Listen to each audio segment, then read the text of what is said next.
Hi everyone, I'm Laika. Welcome to our Review Academy. Today we will be discussing pediatric nursing, cardiovascular disorders, particularly ventricular septal defect and atrial septal defect. These are the septal defects we'll be talking about today. Before we go in depth into our diseases, let's first go back to basics and take a look at our normals. Okay, so your heart over here is composed of 4 different chambers.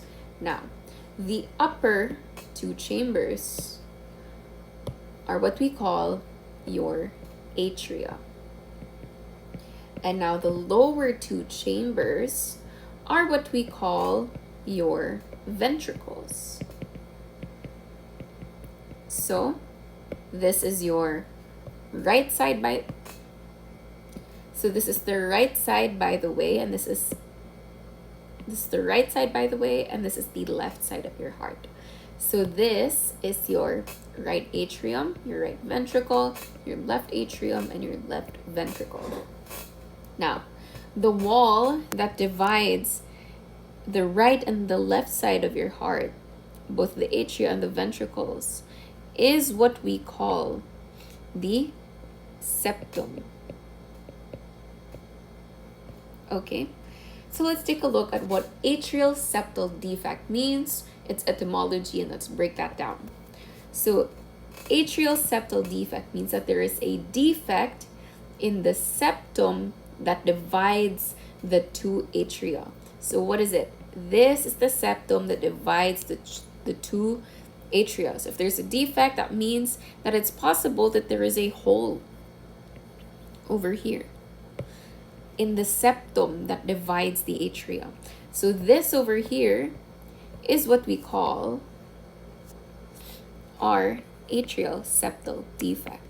Now, if that problem happens in your ventricles, so it is a defect in the septum dividing the 2 ventricles. So there's a hole again in the septum dividing the 2 ventricles.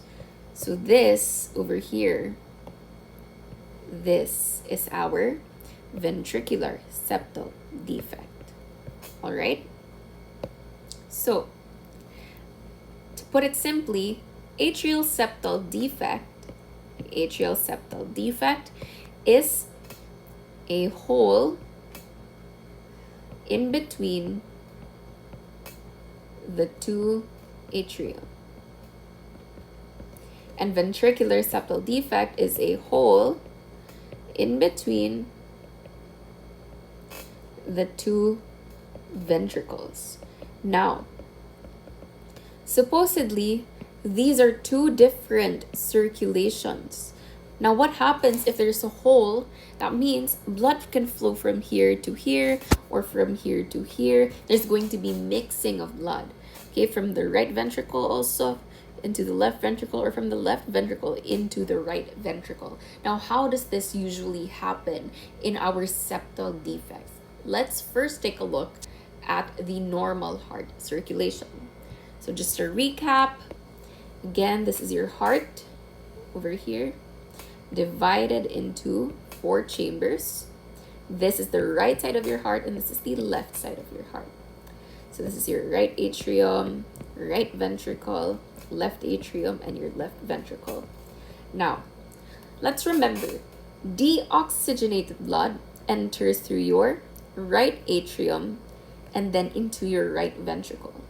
From your right ventricle, your heart pushes that blood out of the heart and into your lungs. So, notice that the right ventricle, the right side of your heart, pushes blood to the lungs. Okay? Which means that it is the pulmonary circulation. Now, from the lungs, that is where oxygen goes, right? So our blood is oxygenated in the lungs, and then from the lungs, it is pushed back into the heart, into the left atrium, into the left ventricle, and from the left ventricle, it is our left ventricle that pushes this blood out into the rest of the body. So again, our left ventricle pushes this blood to the rest of the body, to all of our different organs, our stomach, our arms, our legs, our toes. So it has to exert a lot of effort and push all of that blood into the body. The left side to the body. So that is your systemic circulation. And then from the body, the oxygen in that blood gets used up and it gets deoxygenated. It is brought back again to the right side of your heart, to the right atrium, and the cycle continues.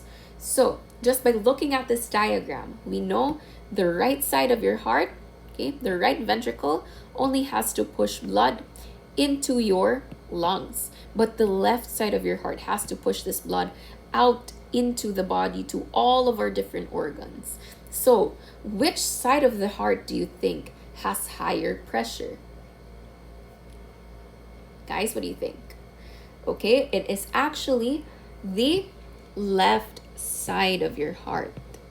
How come? Again, because it has to deliver all of that blood to the rest of your body, to your legs, to your toes, to your liver, to your pancreas, to your stomach, to your intestines. So it has a lot of work to do. It has a lot of traveling to do. Okay, that blood has a lot of traveling to do. Now the right side of our body, the right side of our heart rather, the right ventricle only has to exert a little bit of effort because it only has to bring that blood to our lungs. But the left ventricle has a lot of work. It has a big responsibility to deliver all of that blood into the body. Now, so the higher pressure exists in the left side compared to the right side. Now let's draw that as arrows to really illustrate. Okay, the left side has higher pressure compared to the right side that only has to deliver it to the lungs. Now let's say there is a hole that exists over here.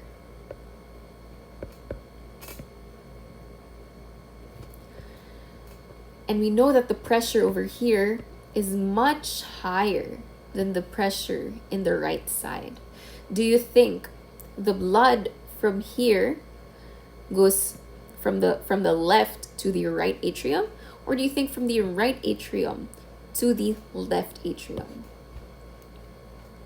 Do you think blood, by looking at this where the pressure is, travels from the left atrium into the right atrium, or from the right atrium into the left atrium? The answer there, what do you think?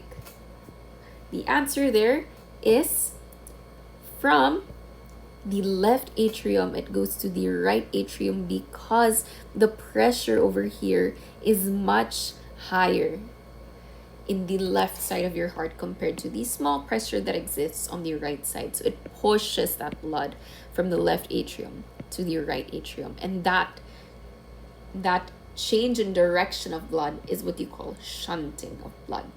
So the direction of blood flow is from the left side of the heart to the right side of the heart. Left to right. Therefore, there is a left to right shunt. Okay, did we get that? Did we understand that, you guys? You can pause this video and look back so you can have a better understanding of it. Now let's move on to the pathophysiology. Again, what is the shunting? I want you to remember this and repeat it to yourself as much as you can. So again, that is from the left to the right side of the heart. Why again? Because the left side has a higher pressure. And so when there is a hole, the higher pressure here allows it to push that blood to the other side of the heart where there is lower pressure. Okay, now I just wanted to trace and to draw the anatomical and clinical picture of the septal defects, so you guys have a clinical picture and an image in your head. But this is not something you have to memorize or draw whenever ventricular septal defect shows up in your examination. I will show you a better way to do that later, but this is important for you guys to have a background and so that you guys can picture what these ventricular and atrial septal defects actually look like in a human heart. All right, so let's start with your ventricular septal defects. Now we've already gone through the normal circulation. Let's go through it again. First, let's establish which side has the higher pressure. It is the left side of your heart. Okay, let's just draw those arrows so we don't forget. And the other side of your heart, the right side, has lesser, smaller pressure. All right, now let's start over here. Blood enters into your right atrium. This is deoxygenated blood. So now there's blood in your right atrium. Your right atrium pumps it to your right ventricle. Now let's take a look at the blood here in the right ventricle. Obviously, there's a big hole here. But do you think the blood from the right ventricle can go to the left ventricle? You think so? You think the blood from the right ventricle, because there's an opening here, can go to the left ventricle? The answer, not usually, because there is a high pressure on this side pushing the blood to go this way and keeping the blood into the right ventricle. So even if blood flows this way, but there's huge force pushing the blood and keeping the blood in your right ventricle. Okay, so instead of blood going this way, it can't do that because of the big forces over here. What happens is it's pushed in its normal circulation to the pulmonary arteries and into your lungs, okay, on both sides.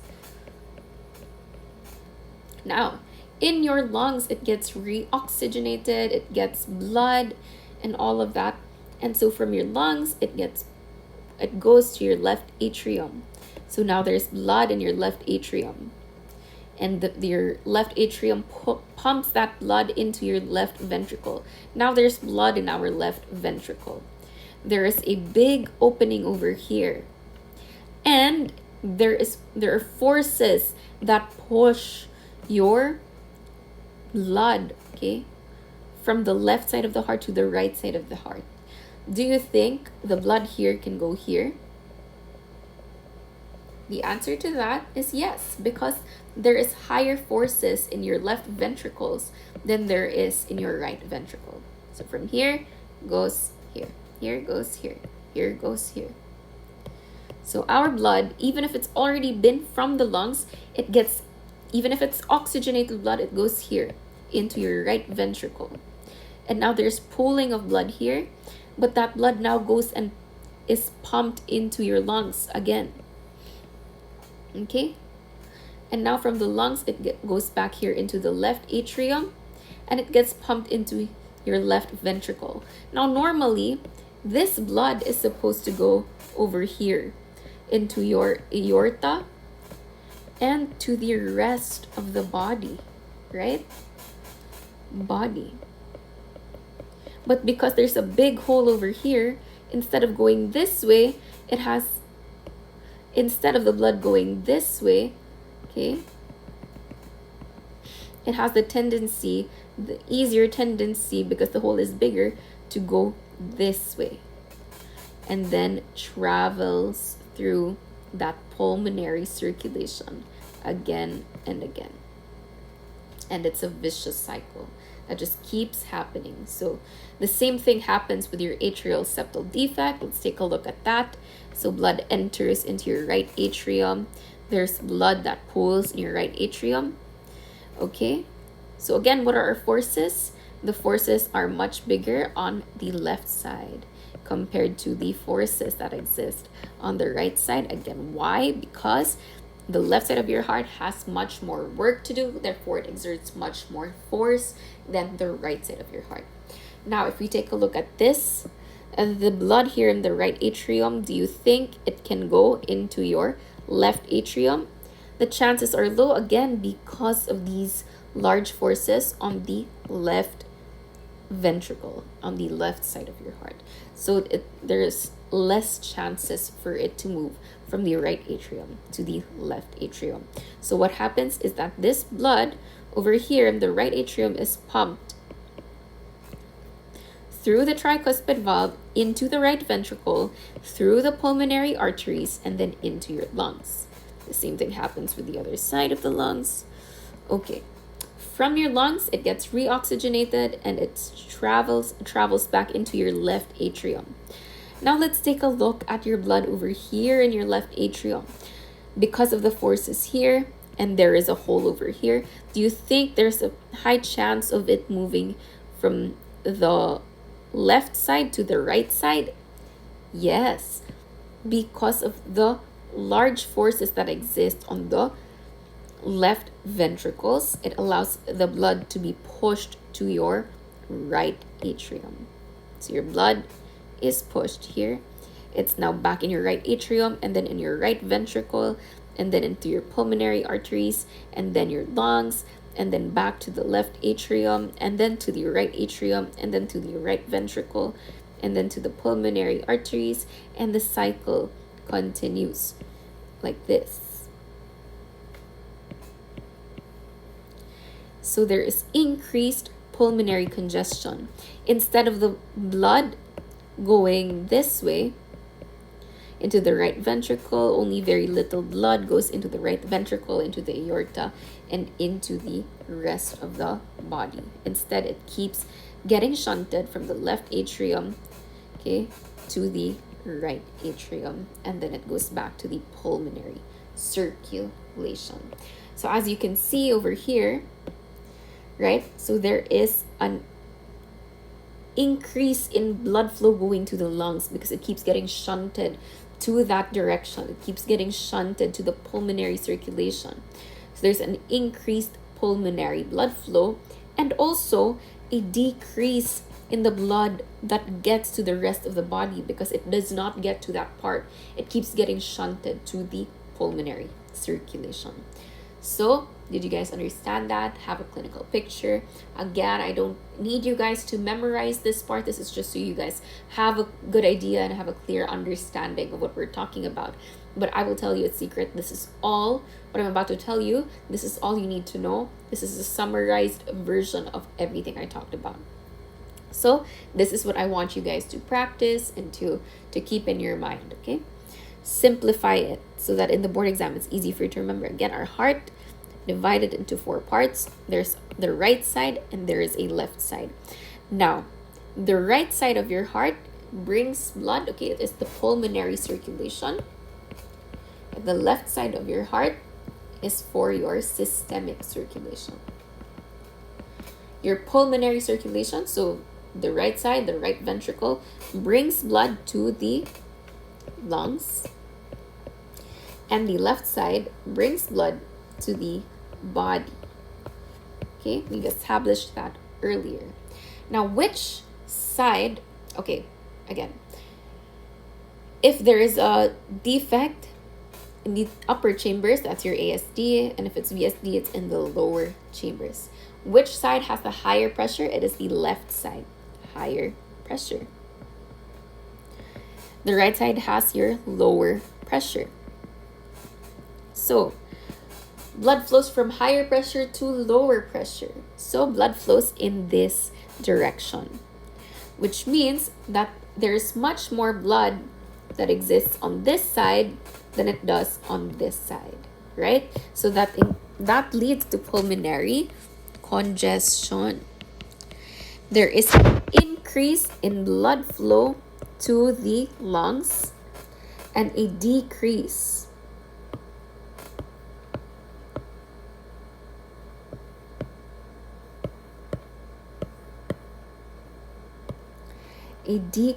in blood flow to the body. So again, the two phenomenon, okay, if you look at it, do you understand it? The left side has higher pressure, the right side has lower pressure.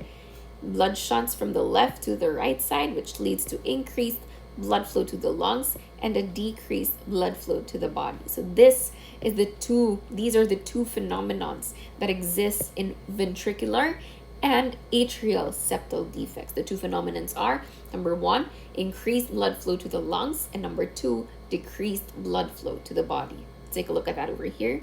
There is an increased blood flow to the lungs and a decreased blood flow to your body.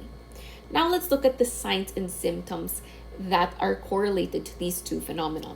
First, let's talk about the increased blood flow to the lungs. How does that affect our patient? When there is an increased blood flow to your lungs, do you think the patient will have an easier or a harder time breathing? Of course, there's too much fluid going to your lungs, too much blood going to your lungs. Of course, they will have a much more difficult time breathing, which leads to what we call dyspnea, especially on exertion. Exertion meaning when they're doing activities, right? So when our patient moves a lot, they have a difficult time breathing, of course, because there's overflow of fluid and blood in the lungs, in the pulmonary circulation. Now, as you can see, a lot of blood goes into your lungs. Now, what happens? What do you think happens to the lungs in that area? Okay, the blood in that area. The blood, there's an increase in blood flow to the lungs, which means there is an increase in blood pressure to the lungs, which means that the arteries here narrow eventually over time, which lead to pulmonary hypertension. Okay? And now what happens in pulmonary hypertension is that our lungs, the vessels are already very narrow because of this so much stress that they've been going through, and they've become much stiffer. So if you have a small hole and it's stiffer, and you have a hose, for example, which is small, and then you have large amounts of water, of course it's much harder, and you need to exert much more effort to push and to force that water out of that small hole, right? So that leads to your heart having to exert a lot of effort just to get that amount of blood through those small and hard arteries, which lead your heart to get tired eventually. Okay? Your heart gets very, very tired already, specifically your right side, because it's your right side that pushes that blood to your lungs. Your right side of your heart gets really, really tired, and that leads to signs and symptoms of heart failure. So those are the things that happen in septal defects that are due to the increase in blood flow to lungs. Now let's go to the decrease in blood flow to the body. Okay, so now we are talking about this phenomenon over here. Because the blood keeps getting shunted to the pulmonary circulation, there's not a lot of blood left to go to the rest of the body. Now, what happens if there's no blood that exists and that is transported to the other to the other tissues of our body, our stomach, our legs, everything? There's no blood. Okay, no blood. And that leads to no oxygen to these tissues. What happens when there's no oxygen? There is no energy, which leads to fatigue, right?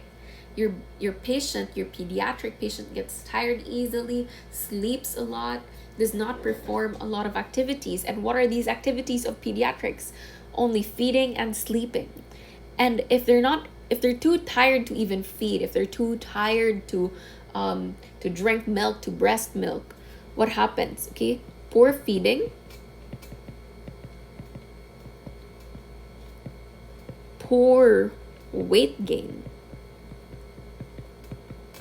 They are not getting the nutrients that they need in order to live and to survive and to grow, because they do not have the energy to sustain these activities, because again, the blood is not being transported to the rest of the body. And when there's poor weight gain, you don't have nutrients to sustain your growth, especially in these pediatric patients that really need those nutrients and that really need to grow. That leads to failure to thrive, meaning they have delayed,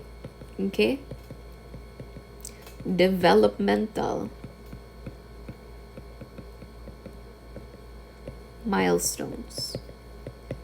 So as you can see, this simple defect in the atria or in the ventricles, there's this simple hole, can have and can lead to a lot of different complications, which is why we need to manage this disease.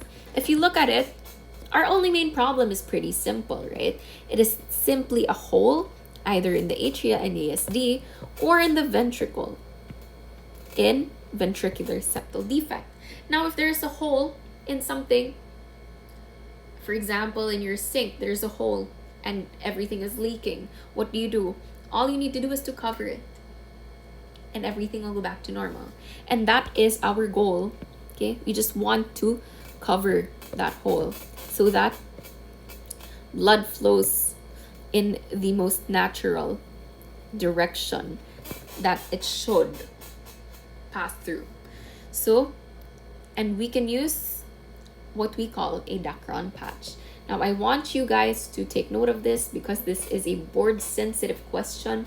So if you look here, this is what a Dacron patch looks like. This is your hole and this is the Dacron patch. All we did was to cover the hole. So this is surgically applied. And also this Dacron patch, aside from it being surgically applied, it can either be made up of tissue, it can also be made up of plastic, and for as long as it does the job of covering this hole up, so then the circulation can go back to normal and there will be no shunting of blood from the left side of the heart to the right side of the heart, from the systemic circulation to the pulmonary circulation. All right, and if we're able to do that, then the blood can flow like it should. Now, a summary of everything. So again, this is your heart. It is divided into 4 chambers. You have the right side and you have the left side of the heart. It is an ASD if it is in the top and a VSD if it is in the bottom.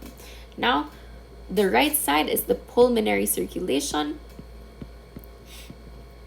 which leads blood to the lungs. And this side, which leads blood to the body, is the systemic circulation. Okay, there is higher pressure in your left side and lower pressure in your right side. So if there's a hole, blood moves from the higher pressure to the lower pressure. So blood moves from the left to the right side. It's a left to right shunt. Now, blood is now all in the right side, which leads all of this blood here to the lungs. So there is an increase in blood flow to your lungs and a decrease in blood flow to your body because not a lot of blood is left to be distributed to the rest of the body. Now, in blood flow to the lungs, that leads to dyspnea, pulmonary hypertension, and signs and symptoms of heart failure. Decreased blood flow to the rest of the body, that leads your patient to fatigue. And another is failure to thrive. Okay? Wait. Now, if this is not enough of a summary for you, I'll give you board bites. Just simple words and phrases. These are the most important ones this is all I need for you guys to remember, essentially. Okay, if we're talking about what we call ASD and VSD, this is all you will remember in the board examination. Number 1, it is a left to right shunt. Number 2, there is increased pulmonary congestion. Number 3, there are signs and symptoms of heart failure. Number 4, the Dacron patch. This is what you should memorize when we're talking about the septal defects. Now, how do we apply this in a board exam style question? Let's take a look at this particular question. A patient diagnosed with a ventricular septal defect is experiencing failure to thrive, dyspnea, and fatigue. These symptoms are primarily caused by, so we're looking for what is correct. Decrease. Okay, before we look at the choices, let us first write down everything you remember about VSD. Okay, so now, before we look at the choices, let us first look at everything we remember about VSD so that we do not confuse ourselves, because the choices are there and they are meant to confuse us. So let's take a look at this. What do we remember by VSD? Again, the one I emphasized earlier. It is a left to a right shunt. Number 2, increased pulmonary congestion. Number 3, signs and symptoms of heart failure. And last, the Dacron patch. Okay, so these symptoms are primarily caused by what is correct. Let's take a look. Decreased pulmonary blood flow. It already says here increased pulmonary congestion, so it's not decreased, rather it is increased, so that is wrong. Next, right to left shunting of blood. This is left to right shunting of blood, so that is wrong. Next, left to right shunting of blood. Again, is it correct? Left to right shunting of blood. Yes, that is correct. But let's take a look at what letter D is. Increased systemic vascular resistance. Increased systemic vascular resistance. The keyword is not systemic, but increased pulmonary resistance. Okay, so it is also wrong. Our answer over here is letter C, right? Okay, our answer there is letter C. Now, our summary helped you guys understand, okay, and answer these questions, but you would not have understood it if we did not lay down the foundation of everything that you guys needed to know, that you guys needed to memorize. So just remember that there are notes, flashcards, quizzes, rationalizations, and summaries on this particular topic in the course under Pediatric Cardiovascular Disorders. Thank you so much for watching. I encourage all of you guys to practice the flashcards because that helps with retention. Thank you so much for watching. Hope you learned something. Bye. Also, the notes, flashcards, summaries, quizzes, and many more are listed in the description box down below. Don't forget to join our community where we share more topics like these. Thank you and goodbye, future RNs.